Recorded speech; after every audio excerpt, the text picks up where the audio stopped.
This episode of Trim the Fat is brought to you by the Lott team, Memphis real estate powerhouse. Carol and Amanda Lott with Cry Like Realtors bring a wealth of knowledge and a track record of getting contracts to the table.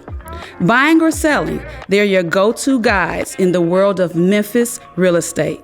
Visit thelotteam.com. That's TheLottteam.com to connect with the Lott team.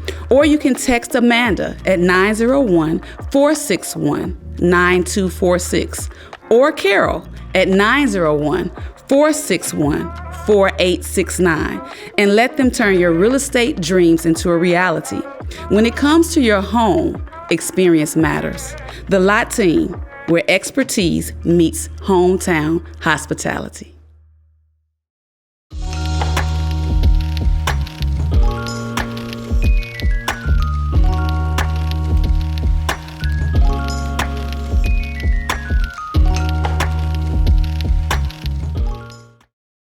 Hi, and welcome to Trim the Fat, a podcast designed and created to help us on our emotional, our spiritual, and our physical journey. We want to make sure that we're living our best life and being the best version of ourselves, trying to get rid of the fears, the anxieties, and traumas that keep us stuck. I'm Dr. Rhonda Garner. I'm a mom. I'm a pharmacist and a friend, and I have a friend of mine here today, Phuong Rolett, and she's here to give us some grace and give us some of those stories or some things to help us trim the fat. Phuong, glad you're here. I'm glad you're here. You want to tell some of our listeners a little bit about yourself? Yes, my name is Phuong Rolett, and I have been married for almost 10 years. I don't know how that's possible. I have a almost 7-year-old daughter named Olivia, who I learn lessons from every day, life lessons. Mm-hmm. Pay attention. God will talk to you through your children. And I'm a pharmacist as well, and part of a book club that I love, and I'm excited to share what's going on in my life. Yeah, I'm glad. So yeah, we have a book club, and we'll talk more about that at the end, but we have more connections than just the book club. So we go back like many years, working 2 decades. Student, co-worker, friend, helping each other, being there through life's lessons and things that's supposed to break us down, but they haven't. Always a lesson. Then you came back into my life at this junction of the career changes, and we are like partners in crime. I love it. So, and we're in a book club together. Yes. So before we start talking about the book club, of course, I got to start talking about some things that make us who we are. Okay. You know, so, and you talked about how you have life lessons from your daughter. I get them too. Nadia teaches me stuff all the time, even when she wasn't able to speak. Mm-hmm. You know what I'm saying? They teach us something. They look at us a certain way. Like, you know, I remember her looking at me and couldn't say something. I probably said something halfway crazy to, you know, somebody. Her face told me like, get your stuff together. Yeah. Why are you, or, you know. Yeah. So I'm glad you said that. We can get on that. But communication and being vulnerable, those type of things, like we try to communicate in a way where we are saving the other person's feelings sometimes. I don't know if you've experienced that, but I have. We communicate in a way to make ourselves look better than what we really are feeling. We're not really honest with our communication sometimes. Mm-hmm. And we communicate in a way where we're not being our true, authentic self or being vulnerable in moments that we need to be vulnerable. Yes. Being a mom, being a wife that you are, communication. What's some things and some tidbits that you can like share with us that you've learned from or still learning from on being a better communicator? Read a lot. Mm-hmm. We don't know it all. Surrounding yourself with people that are doing good at it, doing good at life, and have a good marriage. You are what you hear. You are what you eat. You are what you surround yourself with. And I totally believe that. Big life lesson in that in the last year or two. It's important. So when you fill yourself with negativity and you wake up tomorrow morning and wonder why you feel like junk, it's because you filled yourself with junk for the last weeks and months and years, and it's time to break that cycle. So how did you acknowledge that or like identify that? Sometimes you don't choose. Okay. Sometimes God chooses for you. Okay. Life chooses for you.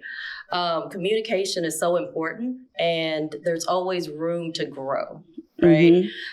And we have to be willing to grow. So, for example, there was a friendship I had, probably a decade long. This is someone I would have chosen as my sister in life. Okay. Side note, we don't get to choose our family. But that's how close we were. Like, it didn't matter what we were doing. We could be sitting on the bathroom floor just chatting, looking at our phones, go home that night. Dang, that was a good night. That was a good night. But if you look back, are you right to tell somebody what you did? What did you do? Nothing. Right. But that energy, the love that you felt, the connection that you felt with that person. So because of poor communication, that relationship just flat out, just out the window within days. And that's something I would have never imagined. I would have never predicted. But it was poor communication. One person not wanting to, stir the pot, confrontation, didn't want to confront me.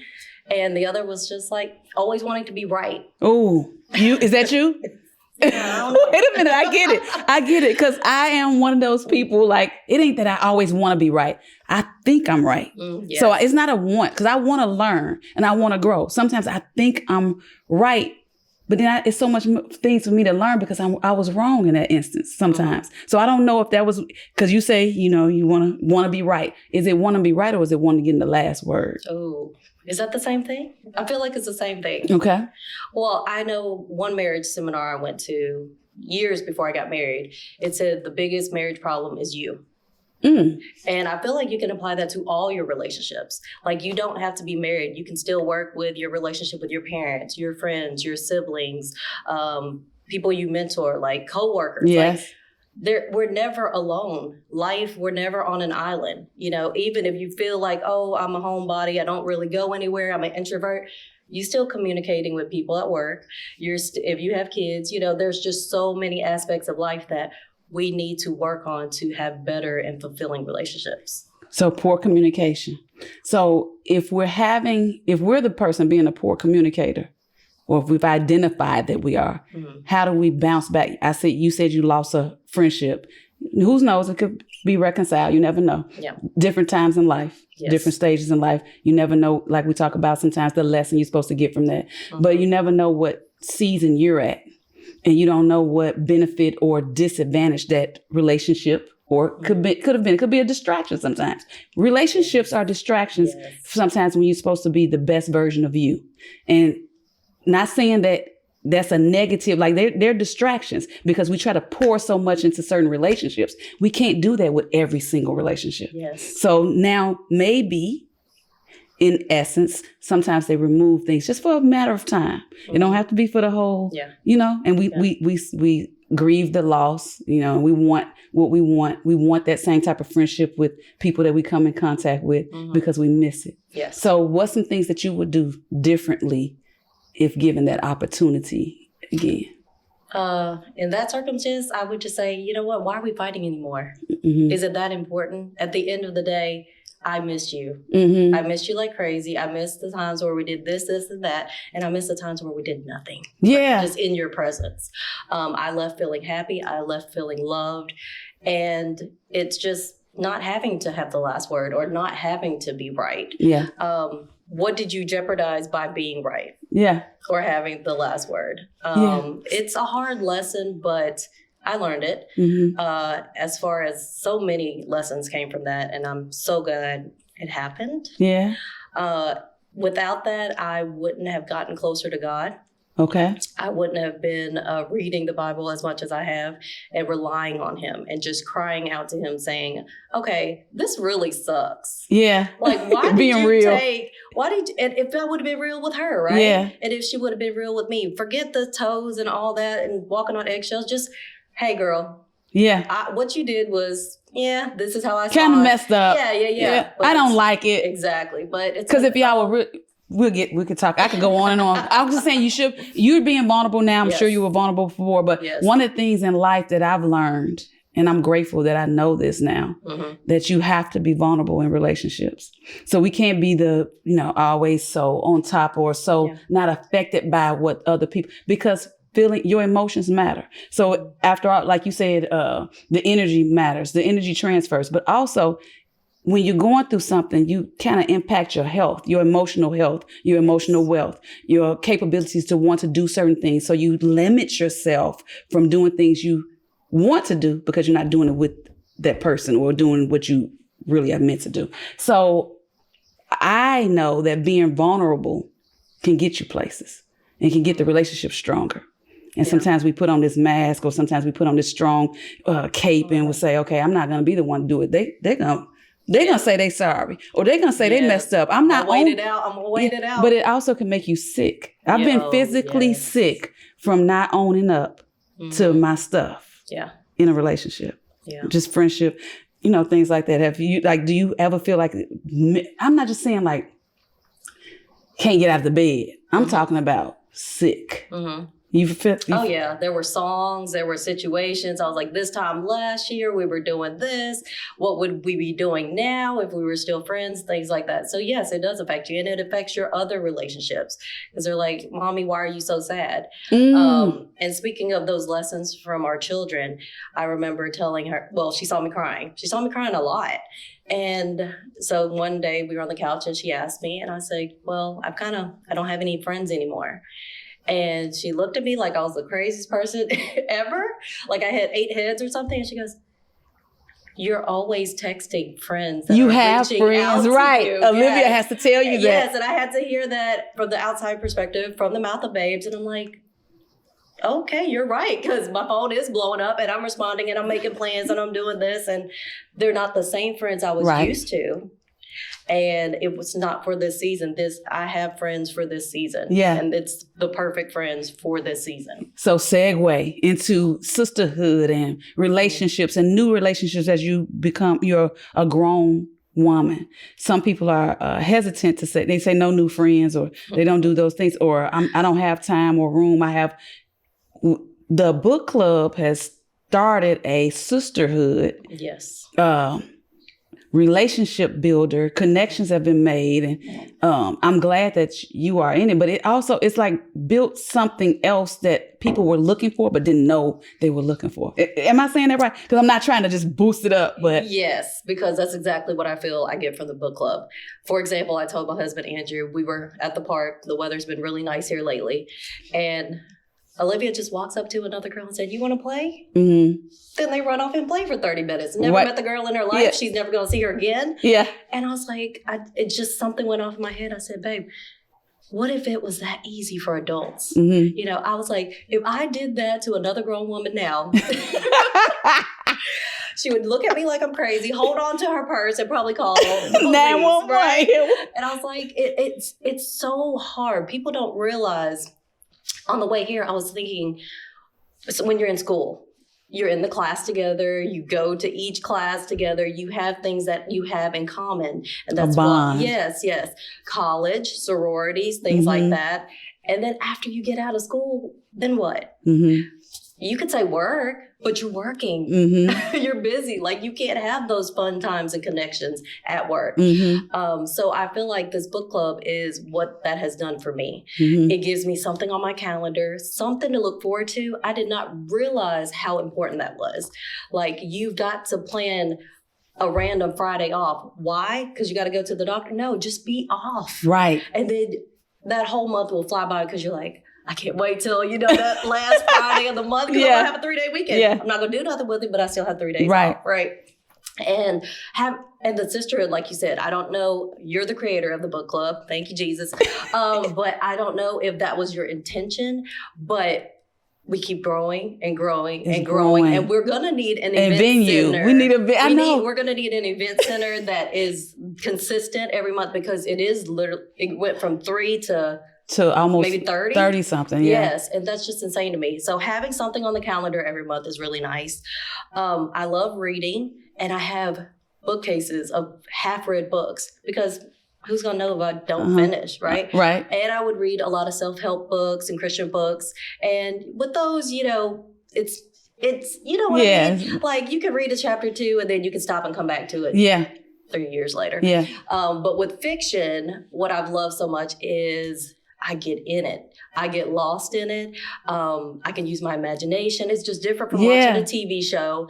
and I'm going through it with these other women. So then we get together, we get to dress up, look cute. Yes. Eat good food, drink good I know. It's drinks. been the time of our lives. Like, it really has. Yes. And then we just get to bond. We spend like this much time talking about the book. But the book kind of drives our conversation and gets to those things that leave us feeling a little bit better. Yes. I love it. Yes. I love it. So I want us to get it. We need to get it like a venue or something so we can get. But one of the things I want to talk about from the book club is that in that space, even though if you don't finish the book, you feel comfortable because you got something that we all doing together. Yes. Because some people, it's not a mandatory that you finish the book. I hope that you would, but you have something that we're all doing together. We all got different responsibilities. Like you just said, we looking for, I'm so surprised by how people are like looking forward to coming, and we just be our authentic self, just put, even if you don't dress up, you come and you like giving something that people talk about and they say, okay, that helped me. I have somebody, we did one serious book. We did Surrounded by Idiots, and it was a serious book. It wasn't fiction. And I have a few people that took from that book and start applying it to work, to deal with different personalities. So Surrounded by Idiots is actually a positive book. It's deep, but it lets you look at yourself to see what kind of personality or being you are and actually identify and say, okay, yeah, I am those things. But that's the first serious book we had. But one person they did, or a couple people, they've applied it to work to say, okay, I need to be a better leader, but I also need to know how to communicate with my team. Yeah. Because we talked about communication. That's what I was saying. Yeah. Take it back to communication. Taking it back to communication, because you have to know you to communicate fully. So talking about books, what's a book that you could think of that has kind of, I ain't gonna say shaped, let's say changed the narrative for you, or changed the way you look at things, or made you a better person? Because I have a lot of books like that, but I want you to. Well, I'm going to turn that question just to something that I needed right when I needed it. Okay. So I'll go back to our book club, and we did a book exchange one month. Yeah. And made it fun, like Dirty Santa, and you can steal it from somebody else and all that good stuff. And I have been going through a time with some family issues and caregiving for my father. And I have had many days and nights where I'm on the floor. God, where are you? Why is it when I pray for others, I see things happening for them, but it's not happening for me? Who do I need to call in my phone book so they can pray over me so I can see the change in my life? And I'm like, God, I don't feel you. God, where are you? And so one of the months we did the book exchange, and I got the book, The Shack. I don't remember the author, but I got the book, The Shack. And someone tried to steal it from me. And we were, no! Everybody... Here's the sisterhood thing. Everybody there knew what I was going through, right? So we share our happiness, our sadness, our sad stories, So that's another thing that has come through the book club. And when everyone tried to steal, one person tried to steal it, everyone jumped up screaming like, don't do it. Yeah, let her have it. And so they let me have it. And I was like, okay, I don't know what this book is about. The Shack, it doesn't sound like something I would want to read, but okay, I'm going to read it. And I took my time with it because obviously these avid readers feel like there's something in it for me. And boy, was it yeah, I love that book. It's about experiencing God and not knowing when he's there, and he shows up when you least expect it. So one day I was on the patio reading just a few pages. I was trying to take my time with it. I was like, I like to hurry up and just get through it so I can get the whole story. But I was like, not with this one. So I'd take just a little bit at a time. And it was one of those down days. And I read that part, and it said, the main character said, God, how will I know when you're there? Will you always let me know you're there? I remember. And God was like, well, sometimes I will, but don't worry, I'm always going to be there. And I just stopped there because I was about to have to go back to work, put the book down, and I had a few minutes left. I looked up, and the clouds moved like I've never seen before. It was for me. I tried to capture it with my phone. Wasn't happening. It was for my eyes only, for my soul only. And I felt so at peace and so wrapped in your Father's arms. And that was it. I needed that to carry me through everything else that has come after that. I call that a God thing. Yes. So yeah, I love that you shared that. Yes. All right. Well, listen, so what's some things that you do besides the book club, besides eating, besides some of those things? What's some of the things that you do for self-care or self-love? How does Pun self-care and love on her? In no particular order. Okay. Therapy. I feel like everybody needs therapy. This is a complicated thing right here. Ooh. And we all need help with it. Ooh. And everybody has their past, whether it's childhood, the middle, wherever, and they need help processing that. And your friends that are in the same life stage as you and probably making the same mistakes you're making, your husband, your wife, great. They're great shoulders to cry on, but they can't do what a therapist does. Mm-hmm. I feel like everybody should have access to therapy Mm-hmm. all the days of their lives. Mm-hmm. Exercise. Mm-hmm. Oh man, if I don't exercise for a few days in a row, I feel depressed. And it's a real thing. It is a real thing. Yes. You're like, why do I feel so funky? Because I haven't moved my body. Yep. And that was the first Shatina, episode, right? Shatina, move your body. Love her. I'm going to be contacting her. And so I go to a boxing gym in Bartlett, and they have multiple locations now. It's called Boxing. And I love the look on people's face when they see that I go boxing. They're like, oh, let's not mess with her. Yeah. But it has been the greatest workout. The people, again, another community that you are surrounded by people doing the same thing, going in the same direction in life. That's important. Don't surround yourself with people pulling you backwards. We're trying to go this way. It's a good workout. I've never been leaner than since this. I wake up early on Saturday to go. What? That's commitment. I wake up and I'm like, who am I? That's commitment to yourself. Though. Yes. If you would have asked me 10 years ago, hon, you gonna wake up early on like 9 a.m., be there not wake up at 9, be there at 9 on a Saturday morning. No, but for an hour. Yeah, I ain't gonna tell you how long I work out on Saturdays. Okay. But things like that. And just here's what I'm struggling with. And I realize how important it is. Rest. Quiet. I know. Okay. I need it. We have too many tabs open in our brains. And we're trying to fulfill and make everybody else happy, but are we happy? So how do I fix that? Work on it. And I have tabs open. Don't beat yourself up because you didn't accomplish this whole thing. Schedule it. Schedule rest. Schedule me time, schedule quiet time. I've actually started when I'm driving in the car, I used to make calls, try to find a good, book to hear or just busy. Yeah. I turn off the radio now. I don't listen to anything. Yes. Unless I'm listening to this podcast. Okay.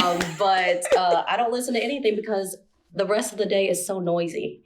And I try to explain that to my family and they don't really understand, but I was like, it's just too noisy. And at those times, God can speak to you. But that's so commendable. I do that sometimes, but it's because I'm overthinking on something else. So I forgot to turn the radio on. It's not because I want to choose to. It's how you find that address better because you turn down the music. Same thing. Yeah, it's find true. your destination better when you quiet. I know it's like things, But I do. I don't like that I have tabs open. I like the way that you said it. I have so many things going through my mind at any given moment in time that I'm like, okay.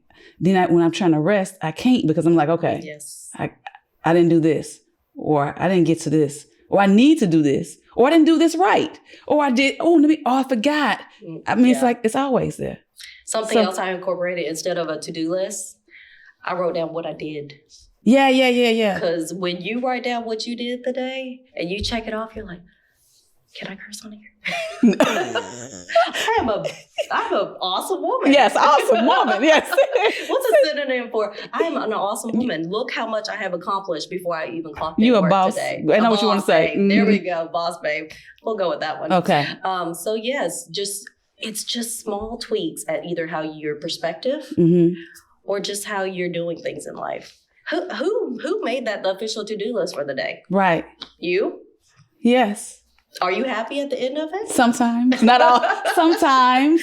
But no, I love that we had this conversation. But for the most part, relationships are important. So I think we've gathered that from just us talking here. Relationships are important. Being on the same page with someone, because if you're not on the same page, it's gonna fail somewhere. Even if it's work or with your husband or friend or kid, you have to find some way to be on that same page. And what does that look like? It looks like making sure that we are being the best version of ourselves, but also owning up and communicating fully, clarity, asking for clarity when we don't have, instead of assuming. Oh. So one thing I was going to ask you before you left was assumptions. How can we, or do you have any experiences that can help us navigate or like steer away from assumptions that make us make bad decisions? Poor decisions, let's say. I would say from the last year, I realized how precious life is. And just be real. Be real with the people that you surround yourself with and claim you care about, right? Who cares about, what they think or what's going to come of it, or quit thinking 10 steps ahead. If they're really meant to be in your life and you love them the way you say you do and they love you back, just put it out there. Yeah. Vulnerable. And communication. Just and be in the moment. There. Yeah. I love it, Phuong. I love it. So you talked about the book club. I don't want to boost it on, but you could talk about it. Yeah, you could talk about it. So it's chapter 8, ATE, because we always eat good when we go. Yeah. And what I love is somebody different chooses a book every single month. So you're not like dictator and like that. And I've just read books that I would have never chosen at the bookstore. Yeah. And I've exposed myself to cultures and experiences that never in my lifetime. I'm not going to tell you how old I am, but I would have never picked those for myself. So I love the that someone else gets to choose it. Yeah, I do too. I like that. And I like that, we're just open and we say things and somebody else say, well, let's just do something different, or a different restaurant or something. But we have had a time. Yes. And I love it. I thank you for being here. Thank you for listening. We are at Trim the Fat, trim_the fat at Instagram. Follow us and subscribe to our YouTube. Follow us or subscribe to Spotify and other streaming services that we will share. I thank you for listening and we'll see you next time. Bye.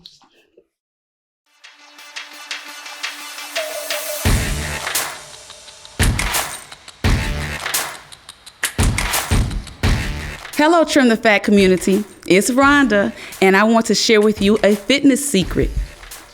It's been a great addition to my life. Shred 415 in downtown Memphis. If you're ready to kick fear and anxiety to the curb while sculpting your best self, Shred 415 is the place to be. Picture this: 4 15-minute intervals of heart-pounding cardio and muscle-burning strength training. It's not just a workout, it's an empowering experience.